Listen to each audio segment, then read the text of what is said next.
First of all, this week, keeping up with the Okoyes, Peter Okoye went on to give us an 8-part series expressing how he was betrayed by his twin brother Paul Okoye and Jude Okoye, their elder brother and manager. He went on to express how he was allegedly defrauded of monies running into maybe millions of dollars, and also how the family never liked his marriage to his wife Lola Omotayo and how they tried to stop that marriage and even insulted their child. We, the Okoye families here, have decided you should leave our son alone. Listen, you just said, leave our brother alone.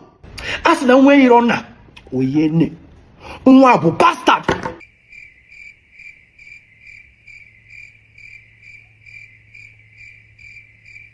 This week as well, Governor Adeleke cried out that the EFCC had frozen one of the Osun State bank accounts, and of course it was a couple of days to the Osun State elections. Nigerians fully supported him and of course saw that this was one of the EFCC's ways of maybe scuttling his chances at re-election. President Tinubu then called him and said that he just noticed it and then he had told the EFCC to go ahead and unfreeze the account.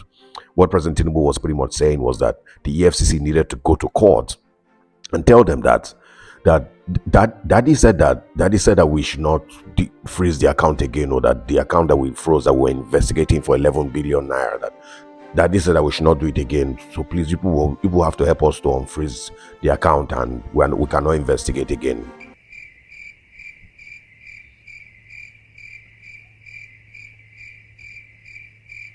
And also this week, terrorists released about 308 Nigerians who had been kidnapped in Kwara State and Niger State. President, of course, hailed this kidnapping as a success of the security agencies in Nigeria. The people taken in Kwara State, about 170 of them, were kidnapped on the 3rd of February. They had been in captivity for about 6 months. 170 plus Nigerians kidnapped for 6 months on the 3rd of February. And also this week, staff from the Lagos State Environmental Task Force had discovered that under one of the bridges in Lagos, scavengers had been going and pulling out the iron rods used in building the pillars supporting the bridge. So the bridge at that point was now at high risk because the pillars used in supporting that bridge and building the bridge were in their skeletal form. And also this week, a massive wedding happened here in Lagos, and guests heading to the wedding had to go through apocalyptic scenes, almost like World War Z or even The Walking Dead.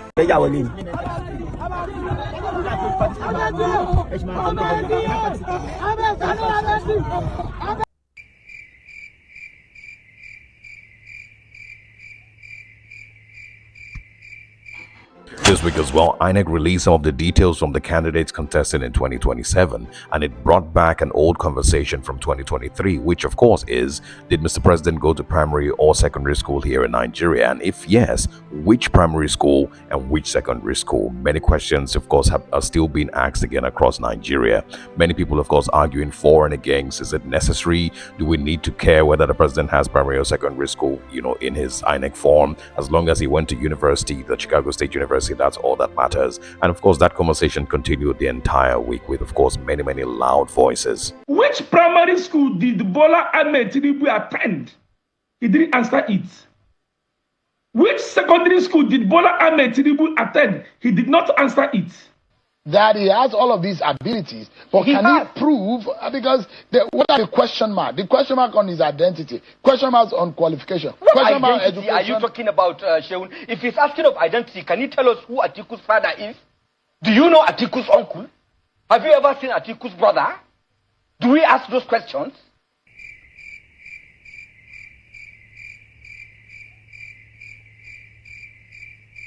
And still talking about Osun State, Governor Monday Okpebholo also then gave his reasons why people should not vote for Governor Adeleke.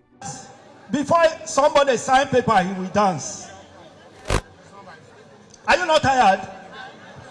For 4 years, this man has been dancing. Before he take breakfast, before he drink tea, he will dance.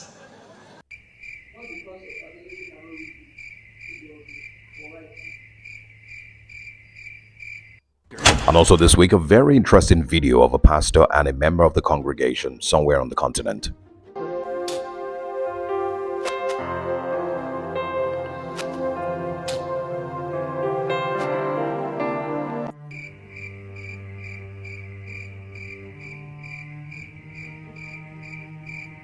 This week as well, the very respected Cardinal Oniyekan was heavily dragged by supporters of Mr. President. He, of course, had granted an interview talking about the conversation that he had with Mr. President along with other priests. And he said that in that conversation with Mr. President, he told him that the reality on ground was that Nigerians were really suffering and things weren't very, very great for Nigerians. And, he hoped that the president knew what the reality was compared to what his aides and other, fans of the president were telling him.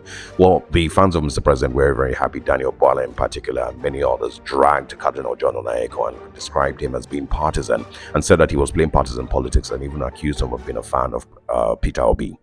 It wasn't just Daniel Bola. The chaplain of the Osarogies Villa Chapel also spoke against Cardinal Oniyekan and also described him as playing partisan politics and said that he should please support his candidate or whoever candidate he wants to support and leave President Tinubu alone. But for us to say we don't have a president, we told him that time. We have a president. Yes. And you cannot tell us we don't have a president. And what has happened again, that is what we are not happy with. We are now starting the same thing that happened in 2023. And we have no problem with you having your own candidates. You can have, but don't run down other people's candidates. Send your own candidates. Let people see what your candidate have done. They only want attention. They want to attract crowd and traffic in their social media handles. And they are failing. In 2023, how many prophecies do you receive?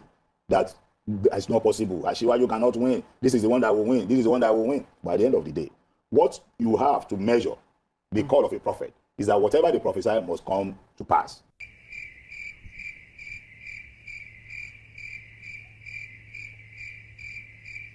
And still talking about priests this week in Anambra State, a Catholic priest was seen destroying and dismantling the shrine of a traditional worshiper somewhere in the state.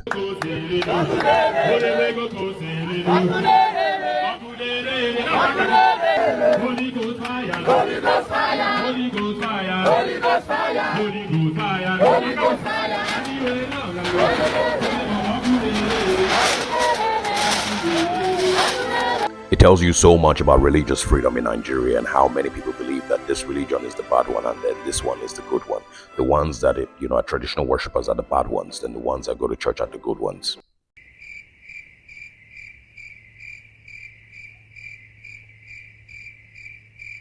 And so to wrap up news updates this week, I want to quickly share my opinion on something a conversation that I got into a couple of days ago.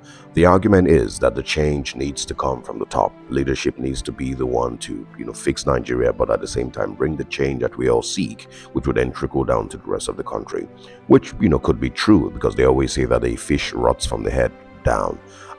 Very, logical reason. But the problem that I have with it is that while you want that change to come from the top, the people who make it to the top come from amongst us. They're fellow Nigerians like us. It is people like you and I that eventually make it to the top. Unfortunately, we have this routine and we have had this history where we continue to put forward the worst caliber of human beings. The actual demons are the ones who eventually make it to that top that you're talking about. And if you're continuing to put demons in the top, those demons are never going to bring that change that you're speaking about. And so it makes me question, okay, so what caliber of people really are we as Nigerians? Why do we have a higher number of people who are willing to vote, or that number of people who are willing to vote these demons into office and expect that change is going to happen from the top? It's never going to happen. It makes me really question, who really are we? And what really, or who really is the Nigerian person? Who really, how honest and how sincere and how good is the Nigerian person? If we keep churning out demons to get to the top, if every single time that there is an election, both to the presidency and to state governorship, to the National Assembly and every leadership position, it just turns out that they're just continued demons 90% of the time. So does that really then mean, in my opinion, that we're not the good people that we claim to be? And a large number of people who are trying to get to that top are only just, it's a reflection of who we are as a people. It's a reflection of what our society really is. If we've almost never been able to get someone of that caliber of person that you're talking about that needs to be the one to bring the change from the top, we continue to just churn out demons. I understand, yes, that the systems with which we choose leadership, they're all flawed. Our electoral systems are flawed. Our, leadership recruitment system generally is flawed. I agree and I accept that. But it's still not a good enough reason why we keep churning out demons. Why do we keep putting forward demons that eventually make it to the top? It's simply not just because of the electoral system that is flawed. These demons simply take advantage of a flawed electoral system and ensure that they win, yes. But are we truly good people? I mean, if we take a look, and put a compass on ourselves, are we truly, really good people? Or are we just a, country of 200 million opportunistic people who are just looking out for ways that they can get into that position and enrich themselves? That change is almost never going to come from the top. If the people who make it to the top come from a big bowl of demons. Not all Nigerians are demons and not all Nigerians are bad people, I agree. But we have a large percentage of people, maybe an unfairly large percentage of people who always make it to that top, and a large percentage of people who support those people who make it to the top. Unfortunately, the cycle is just going to continue to repeat itself, and we're almost never going to find somebody or be able to get enough honest and sincere people in our voting block to put forward a person that genuinely we believe is a good person who would bring the change that we seek. And so we need to look inward. I mean, I think what I'm saying here is a moment of self-reflection. We need to look at ourselves really. As much as we preach and as much as we rant and as much as we say that we demand a working Nigeria and a better Nigeria, I think it's time that we also need to take a look at who we are as a people and why we continue to churn out demons. Not every single Nigerian leader is a demon. And of course, I might be using that word harshly, I agree. But you get how passionate that I am about the quality of people who have continued to make it, including the entire National Assembly. The entire National Assembly, the entire state governorship across Nigeria, the presidency, the people who continue to make it there. Look at what Abia State had dealt with for decades. The quality of persons who just happen to make it there. It's not because they're not good people in Abia State, for example. We need to look inward. If we want to churn out good quality people in leadership, they have to come from amongst us. And it means that we have to have a larger number of people who are genuinely good people and are willing to support this person that we perceive to be a good person to make it into leadership. That's my mini rant for today. See you guys next week.